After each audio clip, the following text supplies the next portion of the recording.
Hi fam! Welcome to our little life. So story time. Supposedly last year pag yun may gusto mo uli sa probinsya pero usahay naagyo di ay lain plano ang life para nato no. So before pa na stroke sige yan plano na gyud unta na mo uli diri. So excited kayo me pero mo to kalit lang everything change. Hospital, recovery, survival mode. Mo na karon kani nga trip na ko kayo meaning para namo. Pero tay sa malahi ta. Amot nga nung lami kayo ang cup noodles basta naa sa barko no. Wala gyud na dugay nagpapalit gyud yung taon sigiyan. Simot sarap gyud yung taon niya. So anyway balik ta. Balo ka anang feeling nga murag gihatagan mo second chance sa life.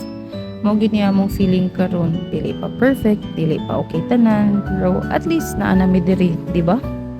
So usahay makahuna-huna ako unsa ka ang life 3 years from now no so to one thing I realized dili pwede nga forever salig na lang ta we have to rebuild for our family for our future and maybe this is our fresh start so honestly na gyud moments nga wala na may kabaloon sa on pagsugod balik samot na gyud ko wala ko kay baon sa on pagsugod nahadlo ko unsa among future nahadlo ko unsa on namo pag-start og balik.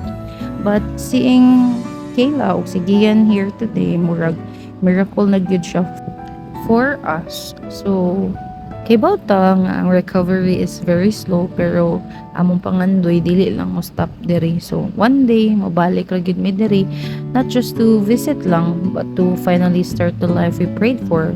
Ang mga plano ni Gian before.